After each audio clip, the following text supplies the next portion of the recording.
Welcome to Metamorphic Lecture 1, and this video is for 4th semester students. In this lecture we will discuss two basic points. One is chemical equilibrium and other is phase rule. Before we try to understand what is chemical equilibrium, we need to understand what is metamorphism.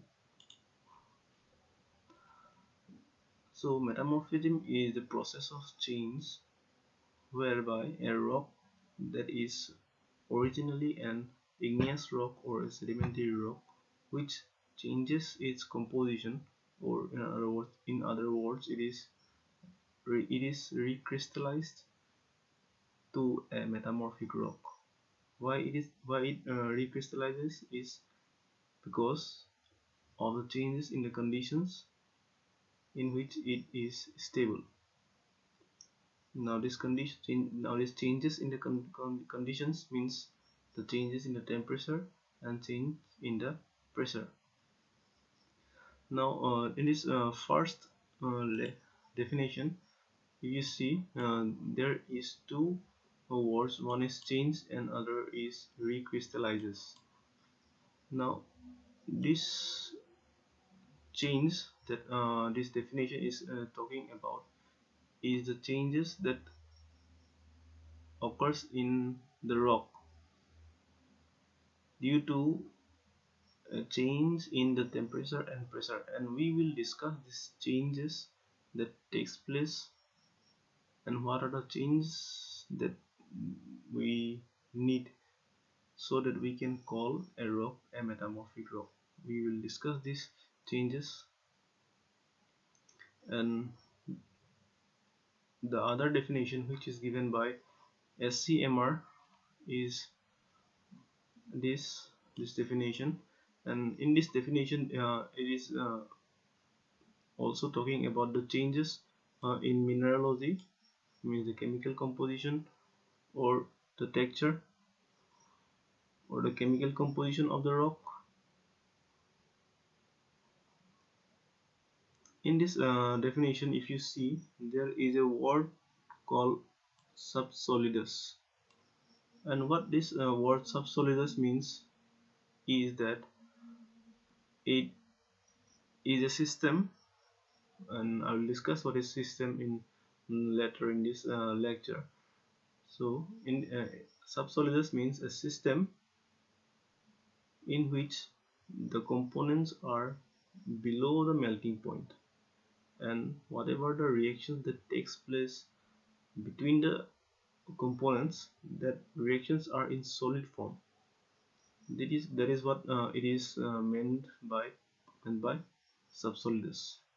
And always try to remember these full forms and IUGS and SCMR.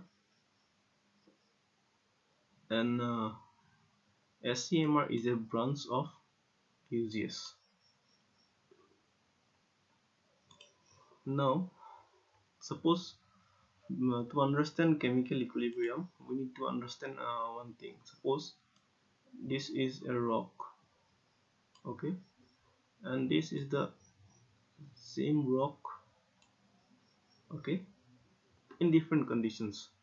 Now in different conditions means, what do we mean by in different conditions is that suppose this is temperature T1 and pressure P1, and this is temperature T2 and this is pressure P2, okay. Now suppose in this rock there is two mineral, okay. Rocks are constituted by what? Minerals, and minerals are again constituted by what? Molecules, atoms, all these things, okay. So suppose this rock has two minerals, one is mineral A and other is mineral B. What chemical equilibrium means is that these two mineral A and mineral B, will remain as it is in the temperature T1 and in the pressure P1. There will not be any reaction. Mineral A will not react with mineral B, and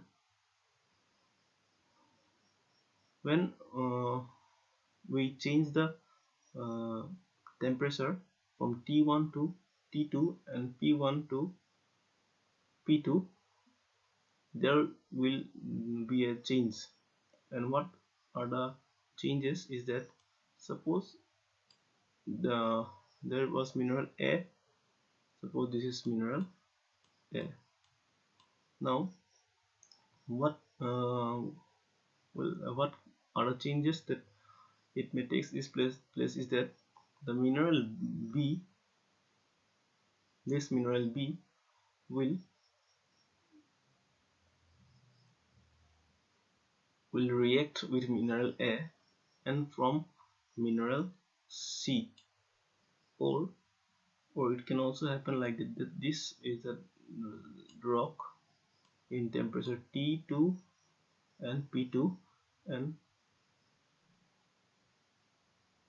the mineral A, and this is suppose mineral B and this mineral C. So what it means is that due to the changes that takes place in temperature and pressure, a new mineral may form. Okay, and an existing mineral may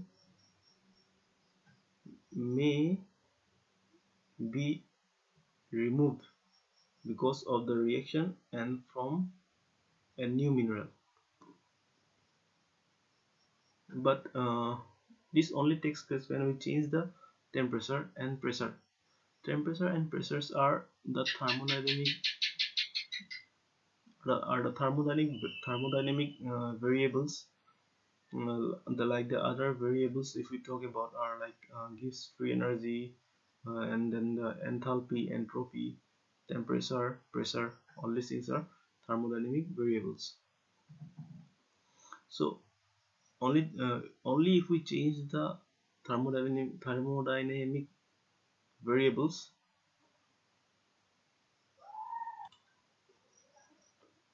if we change the thermodynamic variable, then there will be reaction between A and B.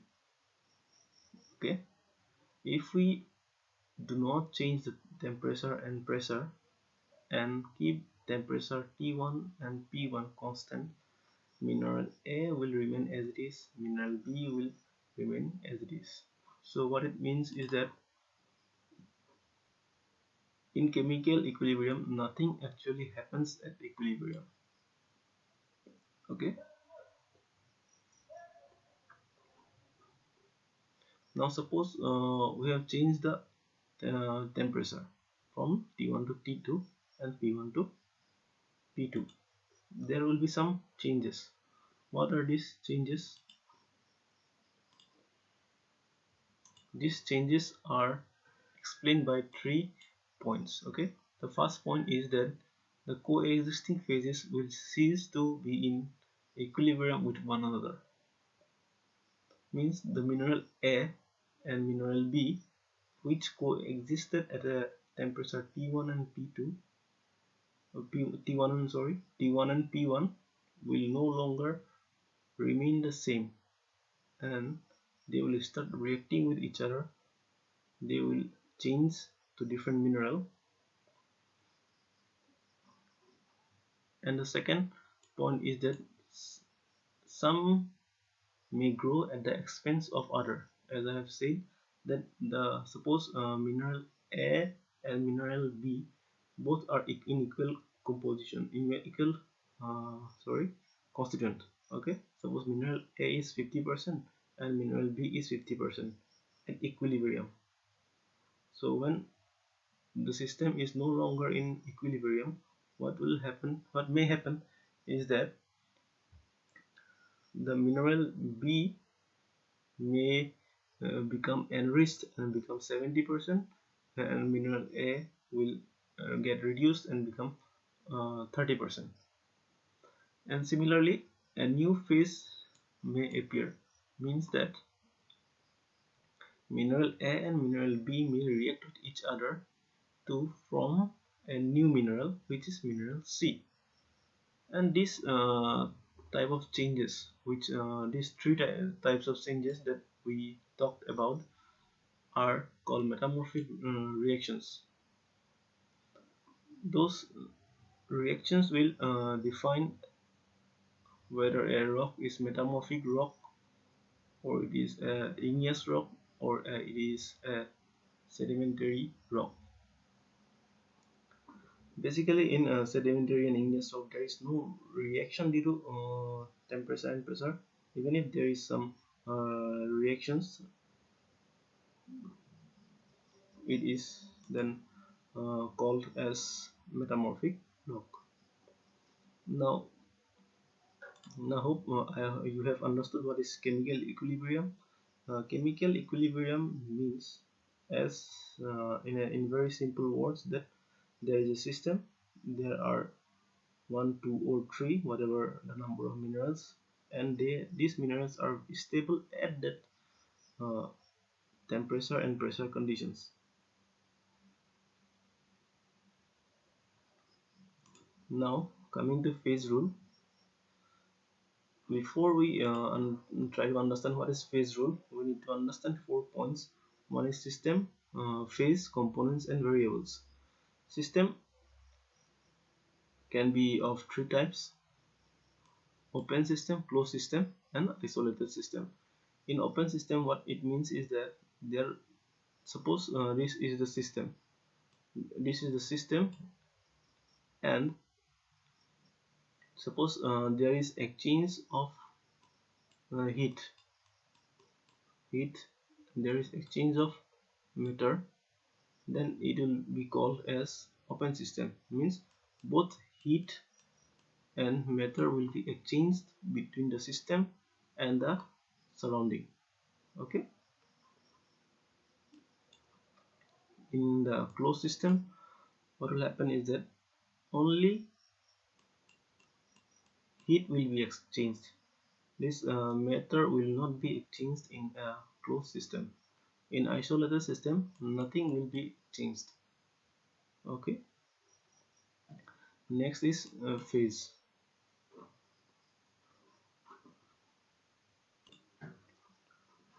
Now, what phase means is that it is a part of the system, and it is a physically separable part, which is like this. Okay,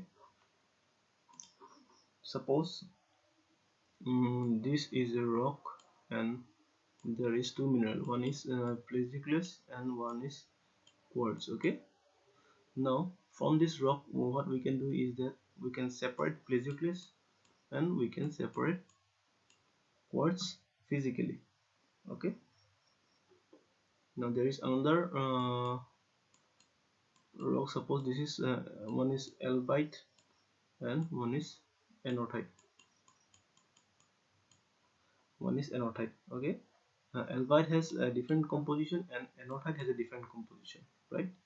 So these two phases can be separated, and therefore this is one phase and this is another phase. Now suppose you have a composition which is in between albite and anorthite. Suppose you have oligoclase. Okay, suppose you have oligoclase. Now oligoclase have a composition between albite and anorthite, right? So can you separate albite and anorthite from oligoclase?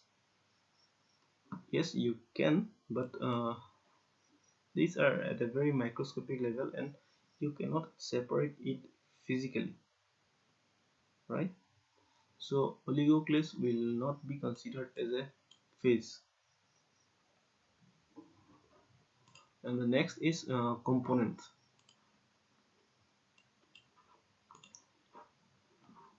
Suppose to understand components, suppose there is a glass of water. This is H2O plus you have added some salt NaCl. Now how do you define the chemical composition of the system? There are either you can define this system by the chemical composition of the system you can define by either writing it as hydrogen, oxygen, sodium and calcium. You can define it as 4 components, chemical components, or you can even define it as NaCl and H2O, right? Or you can even define it as NaCl, hydrogen and oxygen, right? Now according to the definition of a component, what it says is that it is the minimum number of chemical components. Okay, so here how many components do we have? We have 4. Here how many components do we have? Here we have 2. And here how many components we have? We have 3. So we will consider only this as the number of components. The minimum number should be considered, because even we put that on the phase rule, we'll discuss now, the whole calculation will be wrong. We should always consider the least number. Okay, the next is variables. Okay, now what is variable? There are 2 type of variables. One is extensive variable and other is intensive variable. Okay,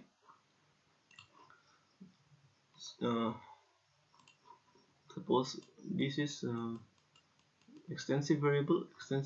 If you consider, there are these are like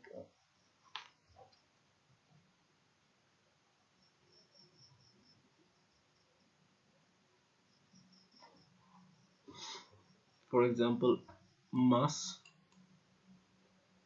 volume, number of moles. These are extensive variable. And what are intensive variable? Intensive variables are like temperature, pressure and density. Now how do extensive variable differ from intensive variable is that the extensive variable depend on the size of the component, or it depends on the mass. Okay, and this intensive variable does not depend on the size of the system. And always remember that when you divide an extensive variable by an extensive variable, you always get an intensive variable.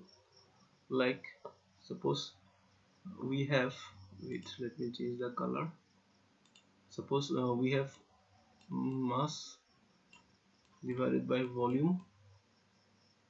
What do we get? We get density, right?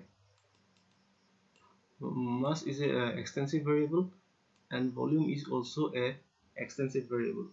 When we divide two extensive variable, we get density, and density is a intensive variable, right? Okay, always keep that in mind. Now what is phase rule? Phase rule is F equal to C minus P plus 2. Okay, where F is the number of degrees of freedom and C is the number of chemical components, the minimum number of chemical components, and P is the phases. Okay,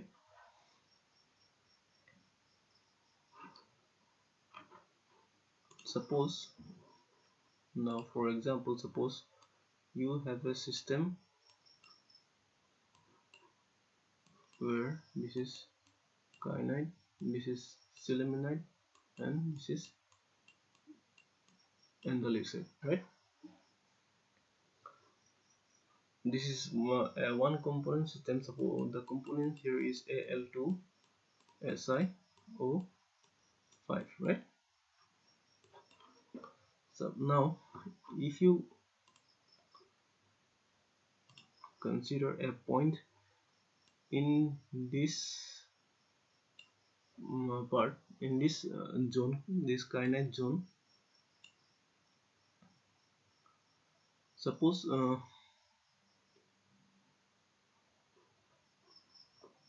you put this kyanite zone, what is the number of components here is 1, and what is the number of phase here is P equal to 1, and what is the degree of freedom?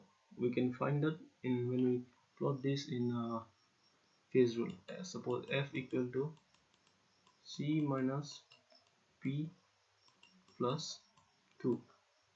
Okay, number of components here is 1 minus number of phases is 1 plus 2, so this will cancel each other and this is 2. What it means is that to define the composition in the kyanite field we need two variables, one is temperature and other is pressure. So next is if we consider a point on this line, kyanite sillimanite line, here you will find it and use this in the formula C minus P plus 2. Okay, so number of component is 1, Al2SiO5 1.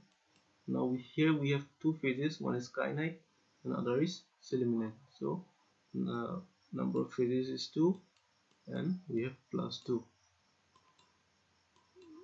so we have degree of freedom 1.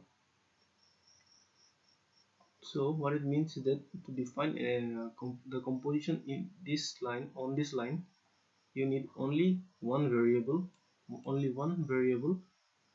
which will define the system in this composition.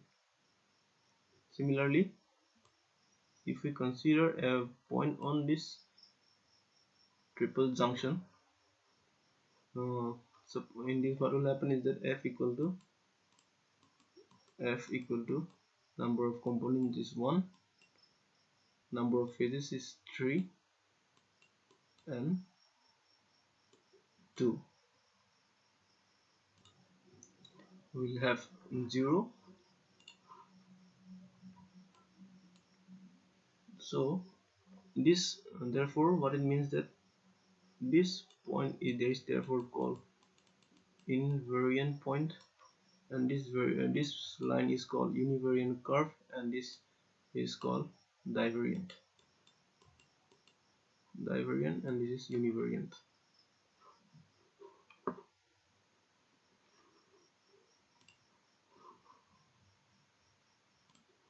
So I guess you have understood what is phase rule and what is chemical equilibrium.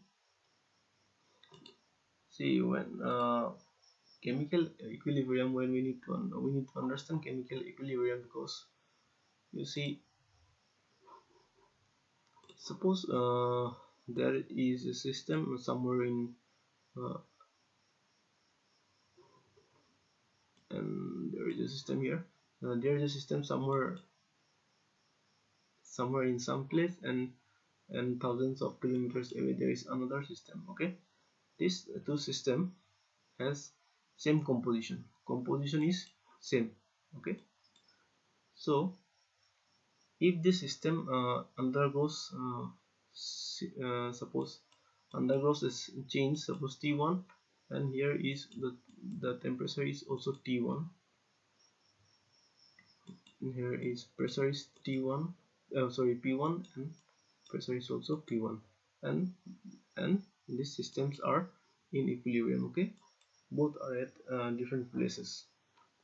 So if this temperature and pressure is changed in a similar way in both the areas to T2 and P2, here the same temperature is also changed to T2 and P2, what will happen is that this rock in this place will change in a similar way in which this rock will change.